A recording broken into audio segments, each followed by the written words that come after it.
Yeah, we have. Probably not as much as we want to, but I think in the short term, got to see enough film, especially the way film's put together nowadays, and have a general understanding of what we think they are. But from a broad scope, they're certainly a team that's playing with a lot of confidence and some very good players, good balance of offense, and certainly their pitching's been good to them too. So. Yeah, it'll be interesting once you get them on the field, because it's one thing to look at people on film, it's another thing to see them up close. You guys will be in the comfort of your own home playing this first round of regionals, and I know a lot of the guys have told us there's just something about having that comfort, sleeping in your own bed. How big does that play into something like this in the postseason when you have all that adrenaline going? I've looked at that a couple different ways. The obvious of playing at home is the comfortability of where you play, the stadium, sleeping in your own space. The guys are all basically consolidated in one dorm over at Towers. There's something unique to playing on the road, though, too. That our situations, whether it be at Clemson or Oregon State, it's nice to be confined in a hotel. There's a lot of team involvement that occurs when you're on a bus and when you're in a hotel. Sometimes you get spread a little bit, when you play at home. But I've got great confidence in how they interact with one another off the field, and the older guys have a lot to do with that. So I think it's more of a benefit. Tim, particularly in a one-game situation, how concerned are you with them, and how concerned are you with you? Concerned with me? Your team, as opposed to Ohio State. Well, I've always tried to take on the look of just preparing us as best we possibly can. There's a lot of uncontrollables with an opponent, and you can't do anything about that. They're going to throw things at you, and you just have to play the game as best as you possibly can. And I think that's the part, at least for Vanderbilt, that we've got to take care of Vanderbilt. We've got to take care of our thinking. We've got to take care of our approach. And if we can do that, it won't be any different than what we've done all year. And that's kind of how we've gone about it. We just tried to stay very consistent in our training and our thought process, and try to keep it as simple as we possibly can. Tim, when you guys made your run a few years ago, I mean, not only did this university, but this entire city got behind you guys. How much pride do you guys take as a program, knowing that you're not only this university's team, but you're also Nashville's team? Well, I enjoy that notion, Jonathan. I don't try to make it bigger than what it is. I don't look at our baseball program and think that we're anything but a good representation of the university, and try to be a small part of the city. We've certainly tried to identify with the city. We've put Nashville on our uniforms because we're proud of the city.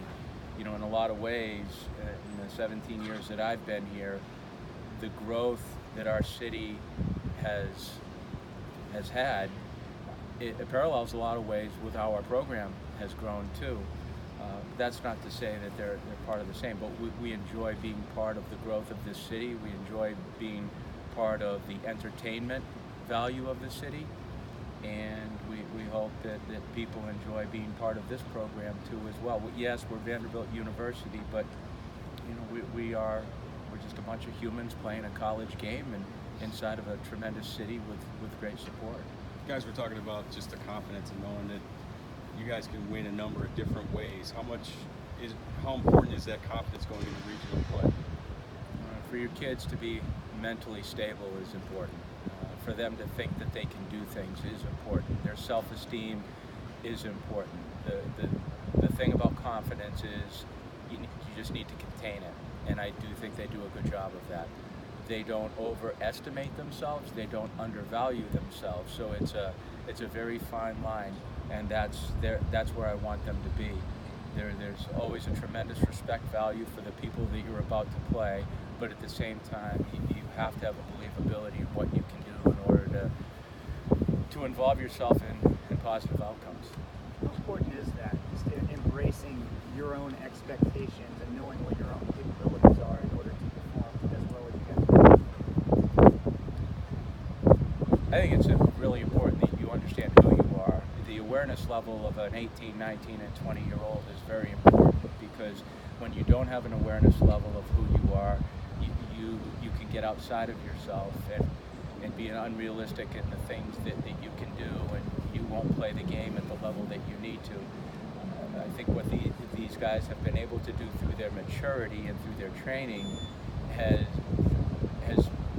really gotten them to be in touch with themselves and understand what they can do, and how when they blend into the unit, we're a better whole than we are apart.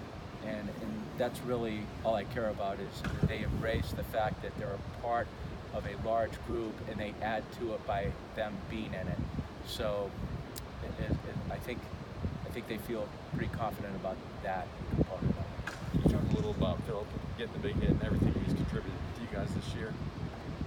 Well, you could talk a lot about him, as I could a lot of people, but Philip's just grown a whole lot during the course of the year, from a catching standpoint, even from a leader standpoint behind the plate, and certainly his offensive piece has been a big part of our offense.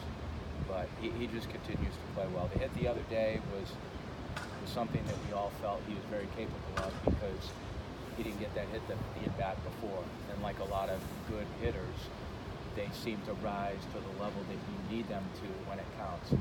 And not that it didn't count in the seventh, but when the game was tied and the game was in balance, he came through for us. That's not a surprise with Philip.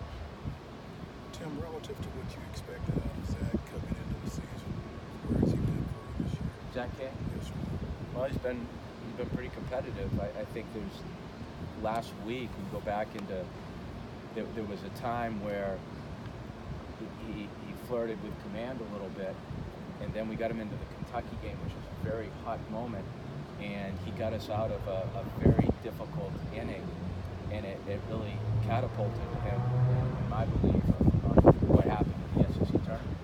He came in a very difficult moment against Mississippi State, against you could say the conference's best hitter of all time. He got this huge strikeout, then shut down the inning. So he did what he needed to do. The last time he was out on the mound wasn't so favorable for him. But you know what about Zach is, we've put the ball in his hand more than any reliever in this program, and he's still that kid that we have tremendous believability in. So he's been great for Vanderbilt. He was tremendous his freshman year. He was very good his sophomore year, and he's been good this year as well. I think the only difference between last year and this year is we've had more parts with him. So sometimes your share of the ball is dependent upon who you have on your roster, and he's had to share the ball more this year because we've got some pretty good pieces. How does it work this time of year pregame for you?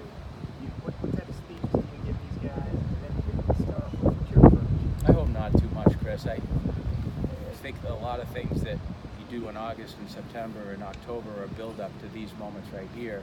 And I think that every year I go back and reevaluate, how much I insert myself, and then when to take myself out. I think at this point right here, you've heard me say this before, they're driving, they have to, and I think it's important for the staff to set up and organize the environment for them, but once they get in the environment, let it be their playground. But that's really no different than how we started setting up in August and September. But I think right now I'm very relaxed, and I'm confident because of them. I'm excited to watch them play, and I want to enjoy it as much as they do. And I think as we continue to play into the season, they need to continue enjoying what they're doing and the opportunities that they've given themselves. So you're relaxed. Has it been that way for 17 years? Or? No, I can't tell you that. No. I think like anyone else, I've evolved. If I could write a letter to myself,